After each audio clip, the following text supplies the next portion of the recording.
귀한 찬양 감사합니다. 찬양해 주신 것처럼 우리는 모두 주의 것이니 우리 주의 인도하심 따라서 승리하는 하루하루의 삶을 살아가는 우리 모두가 될 수 있기를 주의 이름으로 간절히 축원합니다. 저희 딸이 지금 중학교 1학년인데 몇 년 전에 초등학교 2학년 때 유년부에서 성경 퀴즈 대회를 했습니다. 그래서 이렇게 예상 문제를 주면 그 예상 문제 이렇게 공부해서 퀴즈를 하는 거였는데, 그래서 이제 아내가 그 예상 문제를 가지고 아이를 이제 공부를 시켰습니다. 그런데 그때 이제 OX 문제 중에 이런 문제가 있었습니다. 애굽에 내린 재앙은 12가지이다. 답은 X죠. 그래서 이제 그 문제를 가르치다가 저희 아내가 저를 부르더니 이 10가지의 재앙에 대해서 좀 알려주라고 했습니다. 그래서 제가 그냥 뭐 문제만 알고 답만 하면 될 텐데 굳이 그럴 필요 있을까 싶었는데, 그 내용 하나하나를 알아야지 실수하지 않는다고 해서 제가 그 10가지의 재앙을 쭉 설명을 했던 적이 있습니다. 초등학교 2학년짜리를 앉혀놓고 재앙에 대해서 설명하는 것은 쉬운 일은 아닙니다. 그래서 이렇게 재앙을 쭉 설명을 하다가 이제 마지막 10번째 재앙을 설명하게 됐는데, 그 10번째 재앙은 이제 죽음에 대한 거잖아요. 그러니까 이거를 어떻게 설명해야 될까 하다가 제가 지금 생각해보면 참 왜 그런 설명을 했을까 싶은데, 이 10번째 재앙에 대해서 이렇게 설명을 했습니다. 그 예영아, 아빠랑 너는 첫째고 저희 아내가 둘째거든요. 그래서 엄마랑 예담이는 둘째잖아. 그러니까 너하고 나하고 죽은 거야. 이렇게 설명을 했었거든요. 근데 이제 그 이야기를 듣고 옆에서 듣고 있던 저희 아들이 그 얘기를 듣더니 다행이다 라고 이야기를 하면서 엄마 아빠하고 누나만 죽고 나하고 엄마는 안 죽네 이렇게 얘기를 해서, 그 얘기를 듣던 저희 딸이 괜히 먼저 태어났다고 툴툴했던 기억이 납니다. 그 이후에도 한 번씩 아들이 생각나면 아빠랑 누나는 죽고 나랑 엄마는 안 죽는 거지? 라고 물어봐서 참 난감했던 기억이 있는데요. 그 10번째 재앙은 우리가 잘 아는 것처럼 모든 처음 난 것들의 죽음입니다. 이 출애굽 사건과 그 가정 가운데 있던 10가지의 재앙에 대해서 우리가 잘 알고 있습니다. 하나님께서 애굽 땅에 10가지의 재앙을 내리셨고, 그 마지막 10번째 재앙 끝에 이스라엘 백성들이 이제 애굽 땅에서 탈출을 한 이야기를 담고 있는데요. 이스라엘 백성들이 430년 동안 애굽에서 종살이를 했습니다. 그 배경은 요셉이 총리가 되었을 때에 애굽 땅 전역에 기근이 찾아왔는데, 그래서 이제 배고픔에 지친 요셉의 형들이 식량을 가지러 애굽에 왔다가 요셉을 만나게 되고 극적으로 화해하는 장면이 창세기에 나오게 되죠. 그리고 나서 아버지 야곱을 모시고 와서 이제 요셉의 형제들과 아버지 야곱 그 일족들이 애굽에 살게 되고, 애굽 왕 바로는 가장 애굽에서 비옥하고 좋은 땅이었던 고센 땅을 그들에게 내어줍니다. 그렇게 해서 살게 되었지만 이제 출애굽기가 시작할 때 이제 그런 말씀이 나오는데요. 이 요셉을 알지 못하는 왕이 들어서게 되면서 이제 저 좋은 땅에 거대한 무리가 살고 있으니 그것들이 눈에 가시 같고 별로 마음에 안 들었겠죠. 그러면서 위협이 될 수도 있었을 것입니다. 그렇게 이스라엘 백성들은 그 땅에서 잘 누리면서 살다가 어느 순간 노예가 되어버리고 말았던 것이죠.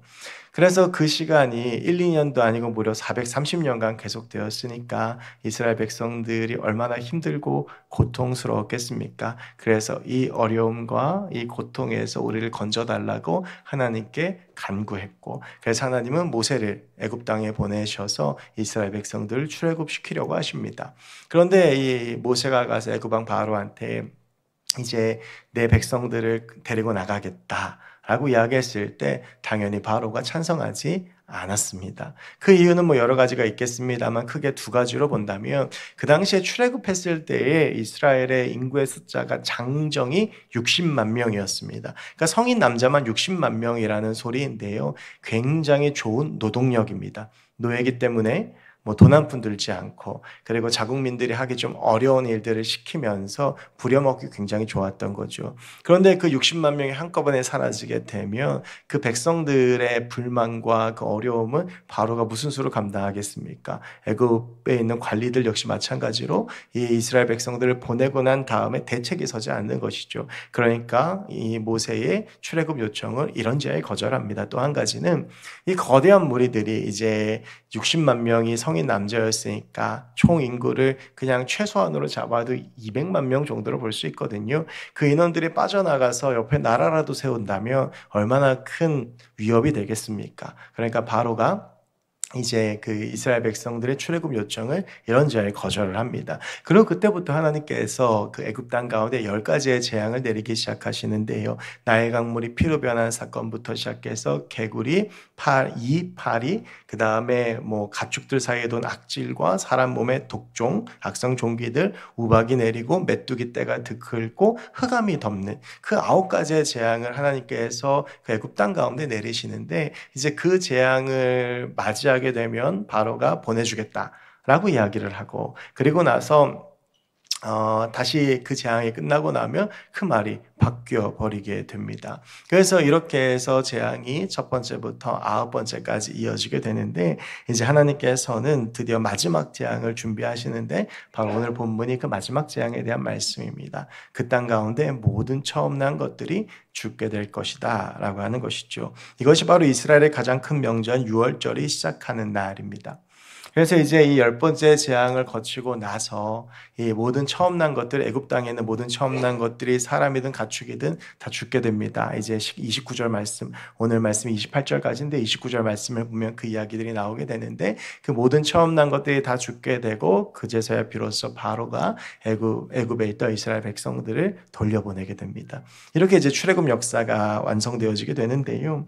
우리는 그저 문자로 읽지만 만약 이런 일들이 실제로 우리의 삶에 일어난다고 한다면 정말 끔찍합니다. 우리가 이런 일을 경험한다고 한다면 아마 상상하기 힘들 고통 가운데 있게 될 것입니다. 애굽 사람들은 이런 고통 가운데에서 이스라엘 백성들을 결국 보내는 결단밖에 할 수 없었던 것이죠. 애굽 왕 바로 역시도 자신의 첫째 아들 잃었기 때문에 이제 더 많은 것을 잃기 전에 이스라엘 백성들을 보내야 되겠다라고 생각했던 것 같습니다. 이것이 이제 애굽 땅에 내려졌던 10번째 재앙입니다. 그런데 오늘 이 10가지의 재앙을 보면서 우리 한 가지 궁금증을 가지게 됩니다. 하나님께서 왜 이 재앙을 10번째까지 주셨을까라고 하는 것입니다. 쉽게 생각하면 애굽 왕 바로가 바로 마음을 바꾸었던 그 첫 번째 재앙, 그 강력한 재앙을 처음부터 주셨다면 아마 이스라엘 백성들이 조금 더 빨리 출애굽할 수 있지 않았을까요? 430년 동안 그렇게 고통받고 아파했던 이스라엘 백성들인데 조금 빨리 탈출할 수 있다면 좀 좋았겠습니까? 그런데 이 10가지의 재앙을 살펴보면 재밌는 것이 하나 있는데요. 이 재앙이 끝나고 나서 이 돌려보냈다라고 말했던 바로의 마음이 바뀌게 되는데, 대표적으로 출애굽기 11장 10절 말씀을 보면 하나님께서 그 바로의 마음을 강팍하게 만드셨다라고 되어져 있습니다. 그리고 이 진술은 단순히 9번째 재앙이 끝났을 때뿐만이 아니라 거의 모든 재앙이 끝난 다음에 이 진술이 나옵니다.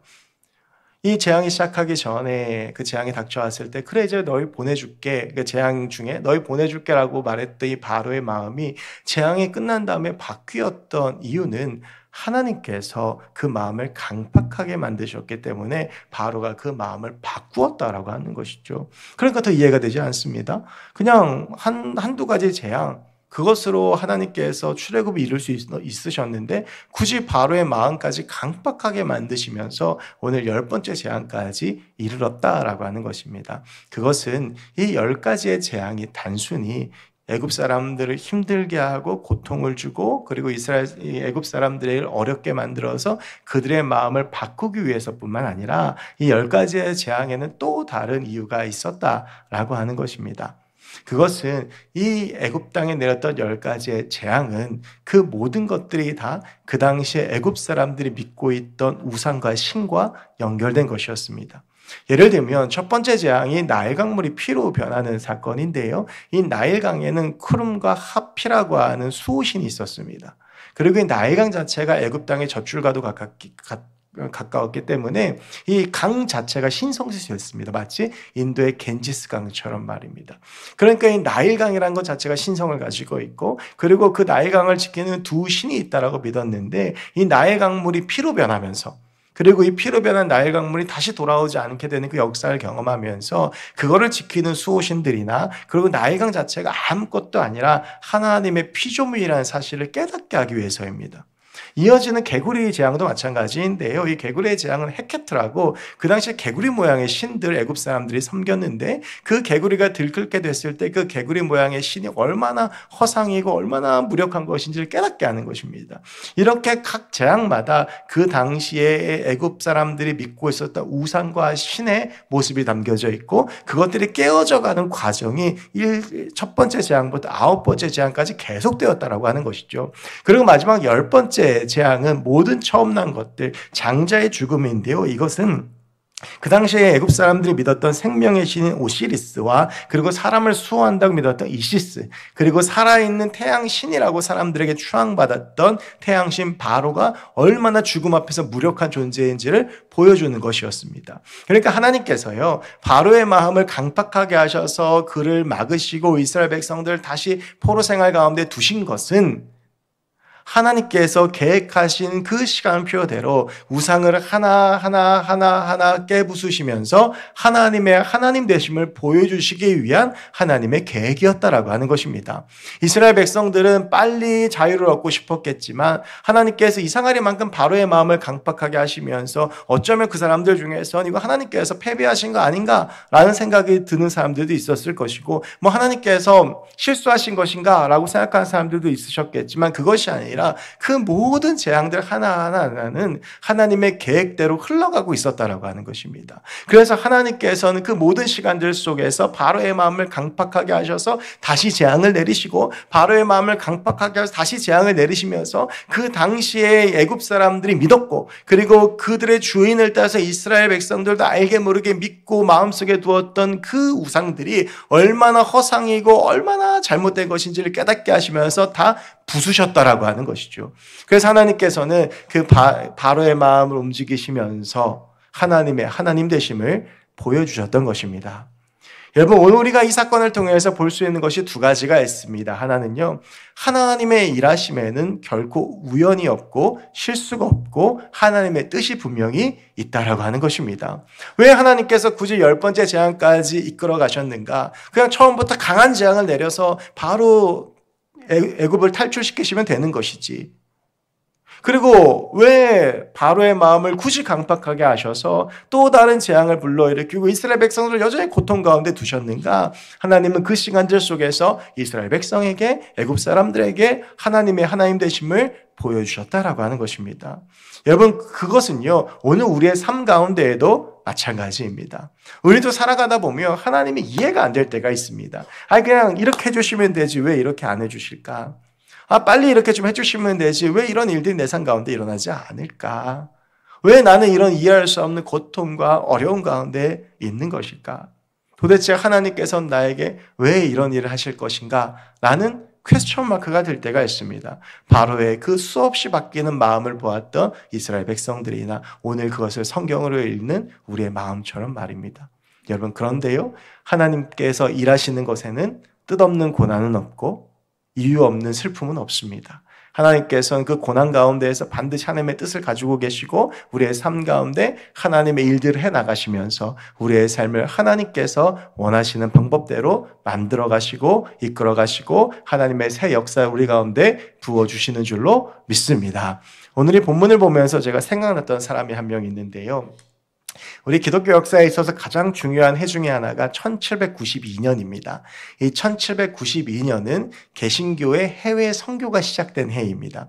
그 전까지는 밖에 나가서 외국에 가서 선교한다라고 하는 것이 사람들의 일반적인 생각은 아니었고 굳이 혹은 또 그런 것들에 대해서 퀘스천 마크였는데 이 윌리엄 캐리라고 하는 영국의 가난한 구두 수송공이 어느 날 기도하면서 은혜를 받고 목회자가 되고 목회를 하다가 선교에 대한 부르심을 받습니다. 그래서 1792년에 이교도 선교 방법론이라는 책을 쓰고 1793년에 인도로 가서 선교 사역을 하게 됩니다.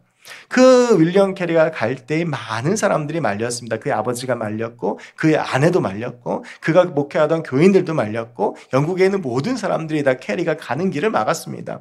말씀드렸지만 선교라는 것 자체가 일반적으로 사람들에게 필요성을 느끼지 못하던 때였고, 그리고 인도라고 하는 곳이 지금도 그렇지만 그때는 얼마나 더 힘든 곳이었겠습니까? 그러니까 그런 곳으로 가는 것에 대해서 아내부터 시작해서 모든 사람들이 다 말렸는데요. 그럼에도 윌리엄 캐리는 그 인도 땅으로 나아갑니다. 그리고 그곳에서 세란포라는 곳에 정착해서 사람들을 만나고 전도를 하고 복음을 가르치게 되는데, 윌리엄 캐리가 이제 그곳에서 인도어를 배우면서 복음을 가르치다가 필요성을 가지게 된 것이 무엇이냐 하면 이들의 언어로 성경을 써야 되겠다라고 하는 것이었습니다. 성경이 있어야지 말씀도 같이 보고 말씀도 나누고 말씀도 공부하고 할 텐데 이들의 언어로 된 성경이 없으니까 이들하고 이야기를 나눌 수 있는 텍스트가 없는 겁니다. 그래서 그때부터 윌리엄 캐리가 그 가난하고 못 배운 구두 수성공이 인도어를 배우면서 성경을 써가기 시작을 합니다. 그 누구도 도와주지 않았습니다. 물론 나중에 그 윌리엄 캐리를 돕는 두 사람이 더 붙어서 세란포 삼총사라는 이름으로 불리기도 했지만 윌리엄 캐리는 그 일들을 고독하게 외롭게 해나갔습니다. 그러면서 어느 정도 성과를 내게 되는데요. 산스크리트와 벵갈어로 완역된 성경 2권을 가지게 되고, 그리고 문법 책들도 만들게 되고, 그리고 이제 인도에 어떤 성경 많은 언어들이 있거든요. 인도에 땅이 넓고 인구가 많다 보니까. 그래서 이제 그 언어들로 이제 할 수 있게 밑작업들 준비들을 다 해나갔는데, 캐리의 사역이 20년 정도 되어져 가던 1812년에 인도 한여의 실수로 그 모든 자료들을 보관해 놓은 인쇄소에 불이 나고 맙니다. 그래서 그 모든 자료가 한순간에 다 불에 탑니다. 여러분 생각해 보십시오. 20년 동안을 내 모든 삶을 다해서 만들어낸 것입니다. 지금처럼 컴퓨터에 저장할 수 있는 것도 아니고요. 복사본이 있는 것도 아니고 일일이 손으로 다 써서 그렇게 천국각지를 다니면서 그들의 언어를 번역했던 성경과 문법과 앞으로 성경을 번역하기 위한 그 준비된 모든 자료들이 한순간에 자기의 눈앞에서 불타버린 겁니다.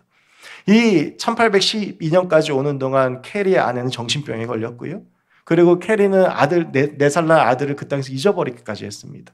그러니까 자신의 삶을 다 던져서 해놓은 건데 어느 날 한순간 실수로 다 불타버리고 만 겁니다. 여러분 그 불이 타는 그 현장을 바라보면 윌리엄 캐리가 어떤 마음을 가졌겠습니까? 그 마음이 얼마나 무너졌을까요? 20년을 자기의 삶을 다해서 들였던 노력이 있는 곳인데, 그리고 이제는 완역본도 나오고 문법책도 마무리되고 이제 이걸 가지고 뭔가 될 것 같은 그 순간에 한순간에 불타오르는 그 현장을 보면서 윌리엄 캐리의 마음이 얼마나 무너졌겠습니까? 그런데 윌리엄 캐리는요, 거기서 무너지지 않고 그 속에 하나님의 뜻이 있음을 확신했습니다.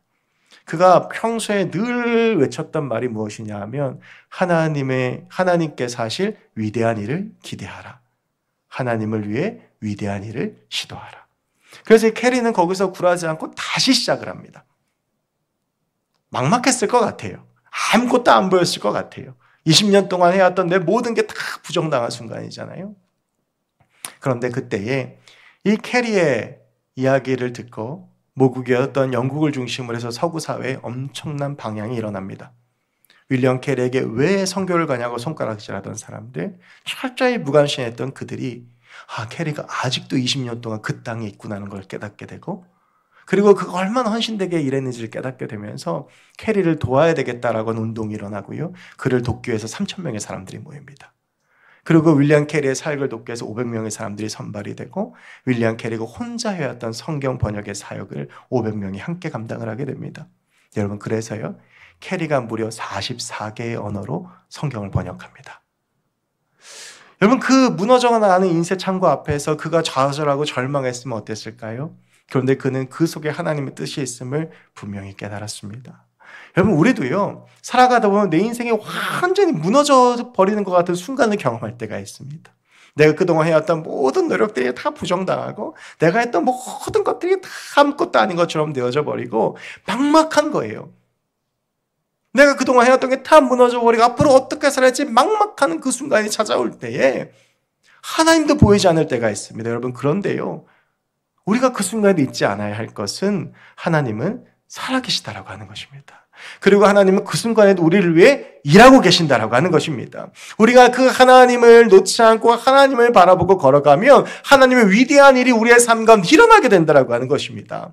홀로 20년을 고군분투했던 캐리에게 하나님께서는 위대한 동역자들을 붙여주시기 위해서 그 어려움을 예비해 주셨습니다. 그리고 그 어려움 가운데 캐리가 하나님의 뜻을 바라보고 걸어가자 하나님은 그 고난이 뜻없는 고난이 아님을 알려주시면서 그에게 동료들을 붙여주시고 놀라운 하나님의 일들을 해주셨다라고 하는 것이죠.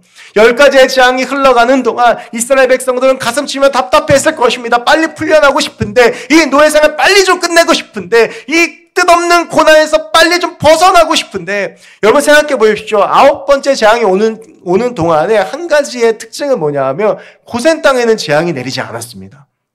그러니까 바로와 애굽 사람들을 보기 얼마나 약이 올랐겠습니까? 아마 이들을 괴롭히는 강도가 점점 더 심해졌을 수도 있습니다. 근데 그 고난에서 몸부림칠 때 하나님께서 하나님의 일을 하고 계셨다라고 하는 것이죠.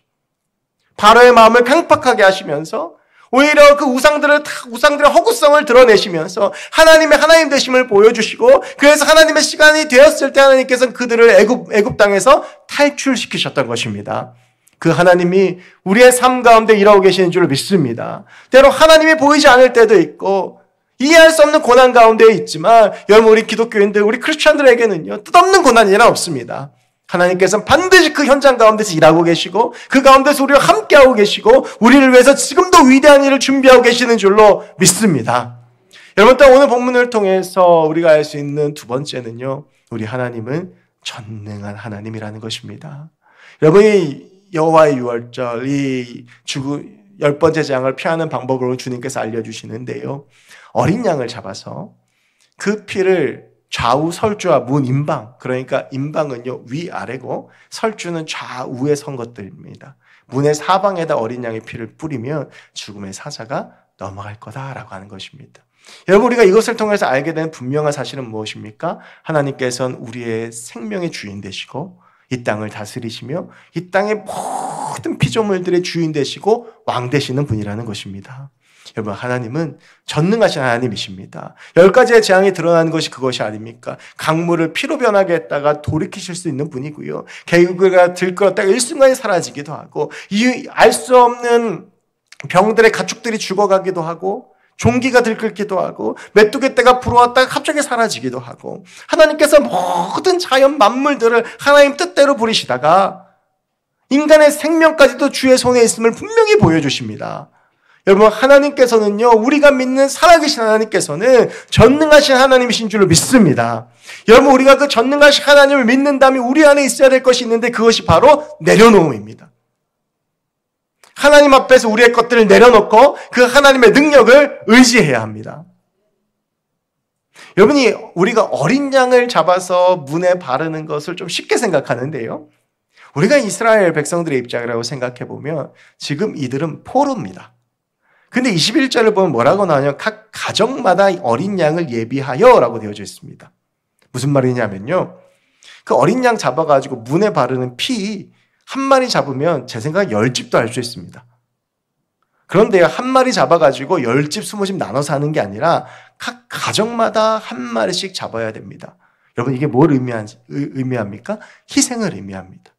내 재산, 내가 가지고 있는 전부를 하나님 앞에 내어놓고 믿음으로 나아가야 하나님의 역사가 일어나는 겁니다.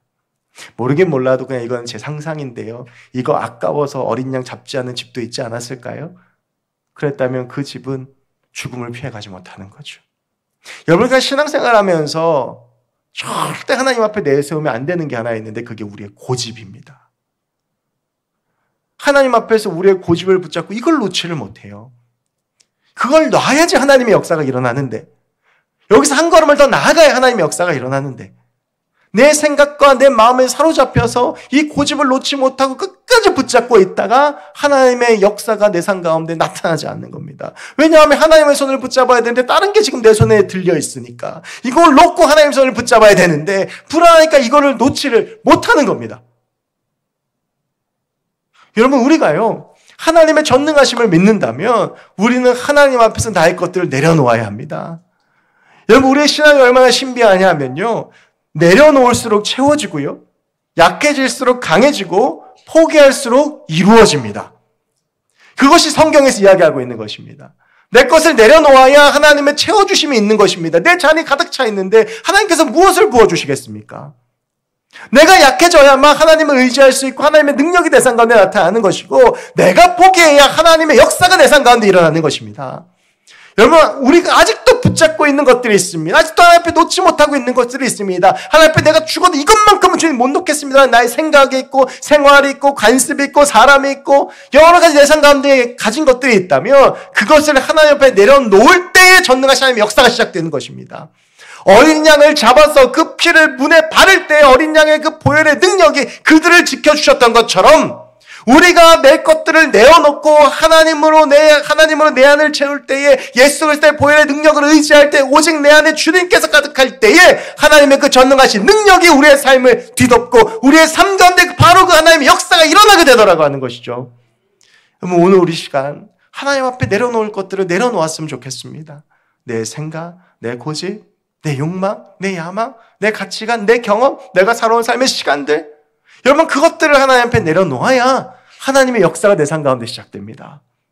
여전히 하나님과 씨름하면서 이것만은 못 놓겠다고, 이것만은 내가 꼭 붙잡고 가야 되겠다고, 여러분 그런 삶 가운데 어떻게 하나님의 역사가 시작될 수 있겠습니까? 온전히 하나님 앞에 나아갔을 때 어쩌면 이들에게 이 어린 양 한 마리가 삶의 전 재산일 수 있었을 텐데 그 전부를 하나님 앞에 내어놓았을 때에 그의 삶 가운데 하나님의 역사가 시작된 것입니다. 여러분 그런데요, 그렇게 하나님 앞에 내려놓고 시작되는 삶 가운데 하나님께서 주시는 은혜와 축복이 있는데 하나님께서 그 삶을 보호해 주시고 그 삶 가운데 모든 걱정과 염려를 거두어 가신다라고 하는 것입니다. 여러분 생각해 보세요. 그 어린 양을 죽여서 그 어린 양의 피를 문에 바른 그 집에는 죽음이 찾아오지 못하고 떠나갔습니다. 바로 이것이 여호와의 유월절이죠. 여러분 유월절이 영어로 패스오버거든요. 넘어가다라고 하는 뜻입니다. 그 어린 양의 피를 보고서 넘어간 거예요. 그 보혈 안에 있는 사람들은 어떻습니까? 죽음의 공포가 없는 겁니다. 여러분 우리 안에 하나님께서 가득 차게 되면 때론 우리가 살아가다가 어려움도 만나고 힘듦도 만나고 아픔도 만나고 이해할 수 없는 고난도 만나지만 우리가 하나님을 부르고 찾을 때에 하나님의 그 뜻과 계획을 알게 되고 하나님의 전능하심을 경험하게 되고 우리의 삶 가운데 하나님의 능력이 채워지고 우리의 삶 가운데 걱정과 두려움이 사라진다라고 하는 것이죠. 여전히 예수를 믿지만 내 안에 있는 그 걱정과 두려움, 여전히 하나님 앞에서 살아가고 있다고 믿지만 여전히 내 안에 있는 삶에 대한 그 수많은 걱정들이 세상에서 해결해 주지 못하지만 하나님과 함께 할 때에 하나님이 해결해 주신다라고 하는 것입니다. 여러분 걱정이 왜 걱정입니까? 내 힘으로 못하니까 걱정하는 것입니다. 내가 잘할 수 있는 거 걱정하는 사람 없습니다. 그런데 우리는 여전히 그게 내 힘으로 안 되는 건데 내가 붙잡고 하나님 앞에 나아가지 않는 겁니다. 그런데 우리가 이해할 수 없는 고난을 만나 하나님을 붙잡고 하나님을 부를 때에 하나님께서 주시는 평안과 기쁨과 역사가 우리 안에 있을 줄로 믿습니다. 제가 어렸을 때 저희 할아버지 집에 가면 저희 할아버지 집이 완전 옛날 시골집이거든요. 이렇게 마당 문을 열고 들어가면 왼쪽에 외양간이 있고요. 그 외양간 뒤쪽으로 해서 집이 있고 부엌이 있는데 부엌은 가마솥이 있고 아궁이에다가 나무를 넣고 불을 떼서 난방을 하는 완전 옛날 집이었습니다. 그리고 나서 이제 그 부엌을 지나서 뒷마당으로 가게 되면 앵두나무가 한 그루 있었고요. 그 앵두나무 옆에는 뒷간이 있었습니다. 화장실이 있었어요. 근데 이제 그 할아버지 집에 가서 화장실을 갈 때가 되면 밤에 되면 그 앵두나무가 얼마나 무서웠는지 모릅니다. 이 화장실을 가야 되는데 바람이 불면 앵두나무가 막 이렇게 흔들리잖아요. 막 소리가 나는 것도 같고 너무 무서운 거예요. 그래가지고 너무 이게 무서워하니까 저는 왜 어르신들이 요강을 쓰는지 몰랐거든요. 그래서 이제 뭐 우유곽하고 요강이 항상 머리맡에 있었습니다. 어릴 때 잘 때. 근데 어느 날 하루는요, 배가 너무 아픈 거예요. 배가 너무 아파서 화장실은 가야 되겠는데 제 안에 계속 그 어린 마음에도 내면적으로 앵두나무에 대한 그 공포 때문에 내가 저 화장실을 어떻게 아침까지 참아야지 이런 마음이 드는데 너무 배가 아픈 거예요. 근데 그때 제가 어렸을 때인데 한간에 어떤 이야기가 유행을 했냐 하면 화장실에 앉아있으면 손이 올라와가지고 파란 휴지 줄까 빨간 휴지 줄까 막 화장실 가야 되는데 막 손이 올라올 것 같고 막 휴지를 막 줄 거 막 그런 마음이 들어서 막 하다가 이 도저히 안 되겠어서 옆에 있는 어머니를 깨웠습니다. 저 화장실 좀 가야 돼요. 그랬더니 엄마가 이제 뭐 주무시다 깼으니까 당연히 짜증난 목소리로 했지만 뭐 아들이 가져오니까 가셨겠죠.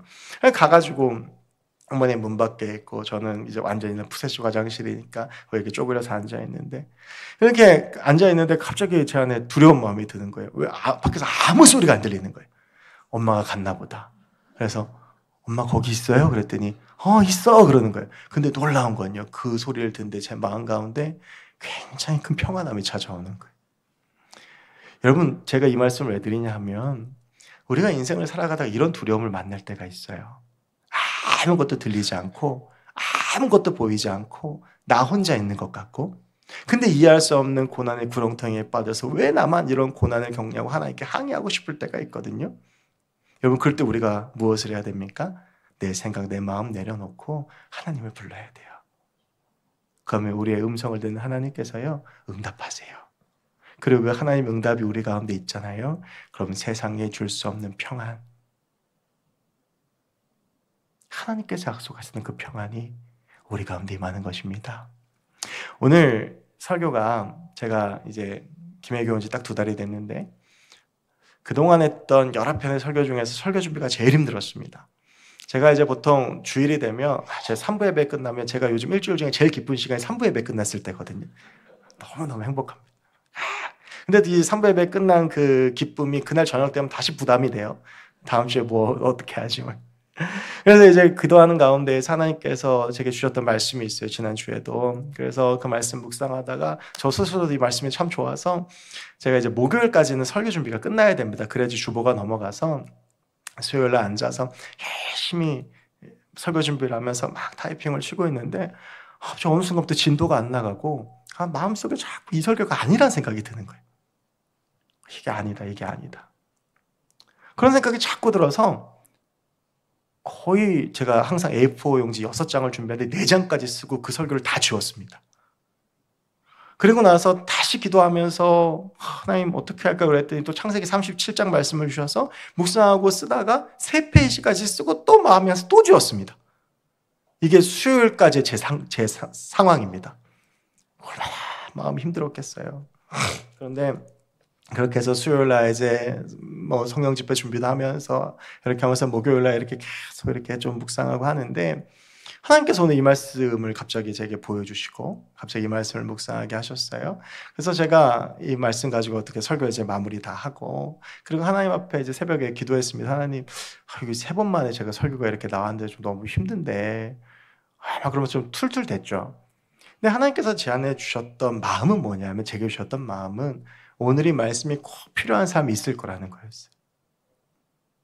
우리 성도들 중에 이해할 수 없는 고난 가운데 있어서 하나님께서 왜 이렇게 하시는지 도저히 이해가 안 되고 근데 외롭고 아무것도 보이지 않고 힘들어하고 있는 사람들이 있을 것 같다.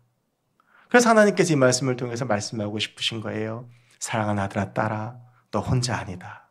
네 그 고난 뜻없는 고난 아니다. 그 고난이 있지만 그 고난에는 반드시 끝이 있고 내가 지금도 살아있어서 너와 함께 일하고 있다. 내가 너를 붙잡고 있다. 나 너를 놓은 적 한 번도 없다. 너는 나를 놓은 적이 있을지 모르겠지만 너는 나를 놓고 네 그 두 손에 딴 것들 가득 쥐고 있을지 모르겠지만 난 널 놓은 적이 없고 지금도 붙잡고 있고 지금도 일하고 있으니까 너 그냥 나를 쳐다보고 내 손 붙잡고 나아가면 내가 너와 함께 이 고난을 돌파해 줄게. 이 고난의 끝에서 내가 너에게 축복을 줄게. 이 고난의 끝에서 내가 너에게 응답을 줄게. 우리 주님께서 우리에게 그렇게 말씀하시는 줄 믿습니다. 어쩌면 일주일간의 삶 속에서 세상에 치이고 자녀의 문제, 남편과의 문제, 아내와의 문제, 물질의 문이 막히고 건강의 문제 정말 하나님께서 도대체 나한테 살아계시고 왜 이렇게 하시는지